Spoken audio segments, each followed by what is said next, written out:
आजा आजा।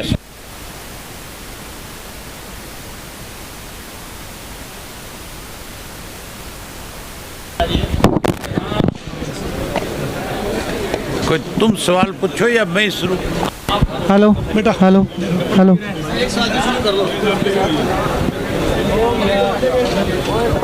30 तारीख को चुनाव हो रहा है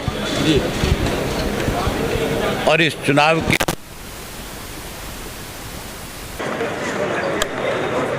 ये जो चुनाव होगा, ये चुनाव पार्टियों के बीच में नहीं है। ये चुनाव तो किसान बेनाम पूंजीपति का है। मैंने जो रिजाइन किया था वो किसान का आंदोलन कैसे मजबूत हो, कैसे पूंजीपतियों के घुटने टूटे, कैसे सरकार मजबूर हो इस बात के लिए कि जो काले कानून बनाए गए वो वापस हो। इसके लिए मैंने अपना रिजाइन किया था। और आज फिर जब ये उपचुनाव हो रहा है, इस उपचुनाव में भी इसी बात का फैसला होना है कि क्या लोग पूंजीपति के पक्ष में जाएंगे या फिर इस किसान आंदोलन को और मजबूत करने के लिए, इन 3 कृषि के काले कानूनों को खत्म कराने के लिए मेरे पक्ष में वोट डालें। मुझे पूरा भरोसा है इलाहाबाद के मतदाताओं को। उन्होंने सदैव जो है हमारी पार्टी को ताकत देने का काम, और मैंने भी सदा इलाहाबाद के लोगों ने जो विश्वास मेरे ऊपर किया, उस विश्वास को कभी टूटने नहीं दिया। उनकी जो मंशा थी, जैसी वो मेरे प्रति एक सोच रखते थे, मैंने उससे 21 उनके लिए करने का काम किया। आज बहुत लोग हैं तरह तरह के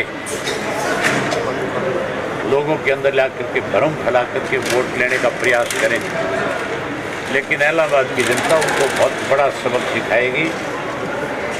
कुछ लोग जो गाड़ी घोड़े देने की बात करते हैं, कोई पैसों की बात करते हैं, कोई गौशालाओं में जा रहे हैं, कोई मंदिरों में जा रहे हैं, जो लोगों में भ्रम पैदा करने की कोशिश कर रहे हैं, उन लोगों को खास तौर पर सबक इलाहाबाद के लोग सिखाएंगे। मंदिर में भी पैसा लेंगे, गौशाला में भी लेंगे, लेकिन वोट की ऐसी चोट करेंगे कि वो सारी उम्र याद रखेंगे। यहाँ बिकता नहीं, यहाँ तो जो मतदाता है वो सबक सिखाता है। अब की बार भी सबक सिखाएगा। हुड्डा ने कल कहा कि 6 महीने बाद फिर दोबारा इस्तीफा देना पड़ेगा, मैं अविश्वास प्रस्ताव लेके आऊँगा। वो चुनाव क्यों लड़ रहे हैं? शैलजा ने भी जो है आप पे बार बार जो है निशाना साधा कि चुनाव से ये पूछ लो आप एक बार। मैंने आपसे कहा था शैलजा से पूछना ये कानून किसने बनाए। आपने कल ये बात पूछी शैलजा से, आज ही पूछी हो। शैलजा इस बात का जवाब दे पाई? शैलजा इस बात के ऊपर अपनी सफाई दे पाई क्या? आपके प्रश्न को टाल गई। हुड्डा से भी ये पूछ लेना कि तू उस कमेटी का मेंबर था जिस कमेटी ने इस ड्राफ्ट को तैयार किया, और तेरा लड़का 2.5 फुट के 2-2 फुट के आलू गाड़े की बात कर रहा था लोकसभा। तुम तो सबसे बड़े दोषी हो इन 3 कृषि के काले कानूनों में। नंबर 2, भूपेंद्र सिंह हुड्डा से पूछना, तू किसान का अगर हितैषी है तो फिर तू बॉर्डर पे क्यों नहीं गया? तो एक दिन भी किसी धरने में शामिल क्यों नहीं हुआ?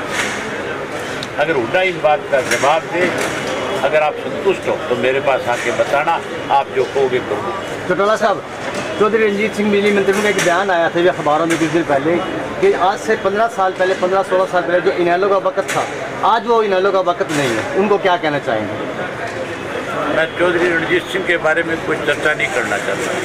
आज के इलेक्शन की बात करो, मैं सिर्फ इलेक्शन के बारे में चर्चा करना चाहूँगा। आप ये आप इस तरह के बिना मतलब के जो सवाल हैं वो करके इन बातों। कल गोपाल कांडा ने कहा कि सरकार ने सेम की समस्या का समाधान कर दिया है, करोड़ों रुपए मंजूर कर दिए हैं।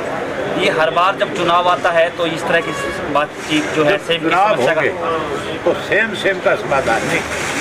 फिर तो अगर ये होगा ना हमारे बच्चे कुंवारे हैं तो कहेंगे हमने इनकी शादी का भी बंदोबस्त करना। ये चुनाव के समय बरसाती मेंढक है आएंगे और जो इनसे आप हाँ करवाना चाहोगे वो हर चीज़ की हाँ करेंगे। यहाँ के लोगों को पता है कि इनकी समस्या का समाधान कौन कर सकता है, कौन इनकी समस्याओं को विधानसभा में उठा सकता है, कौन सरकार की गर्दन पे पैर रख सकता है। आप ये मान के चलो मैं विधानसभा के 2 सत्र में नहीं था और उन 2 सत्र में लोग बहुत मायूस थे। आज हर हरियाणा का व्यक्ति चाहता है कि अभय सिंह चौटाला विधानसभा के सदस्य के रूप में विधानसभा में जाए ताकि हर वर्ग के लोगों की आवाज़ को अच्छे ढंग से विधानसभा में उठाकर सरकार को मजबूर कर सके। सर आपने किसानों के कहने से इस्तीफा दिया था, किसानों के कहने से दोबारा उम्मीदवार बने आप इन दोनों के यहाँ से।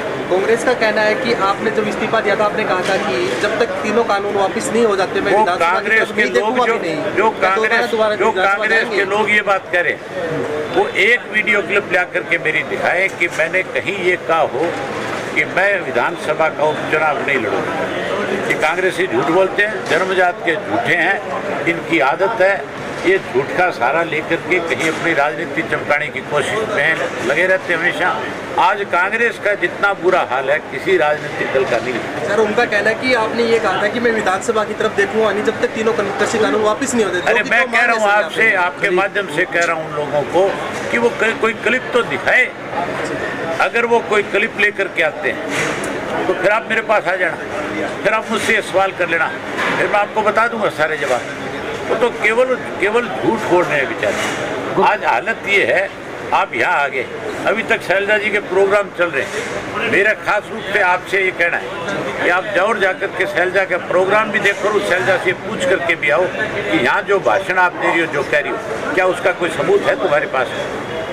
ये केवल झूठ बोल करके सेमग्रस्त करीब 15 गाँव की जो फसलें हैं वो पूरी तरह से बर्बाद। मैंने सरकार से पहले दिन मांग करी है इस बात की कि 50,000 रुपया पर एकड़ के हिसाब से किसान को मुआवजा दे, और अगर ये मुआवजा नहीं देंगे तो मैं जैसे ही विधानसभा में जुड़ करके जाऊंगा, मेरा सबसे पहला प्रश्न ही इस बात को लेकर के होगा कि जो सेम से फसल खराब हुई, जो बारिश से फसल खराब हुई, उन किसानों की स्पेशल गिरदावरी क्यों नहीं करी तो अब उनकी गिरदावरी करके उनको उनकी फसल के पैसे दिए जाए। गांव में स्कूलों में भी पानी भरा हुआ है, जिस तरह शक्कर मंदोरी रुपाना, बिश्नोइयाँ, गंजा रुपाना। मैं कह रहा हूँ आपको कि गांव में भी लोगों का घरों का नुकसान हुआ है, उसका भी मुआवजा मिलना चाहिए और उसके साथ साथ 50,000 रुपये पर एकड़ के हिसाब से फसल का मुआवजा भी देना चाहिए। गोविंद कांडा प्रत्याशी का कहना है कि सर जो आपके द्वारा जो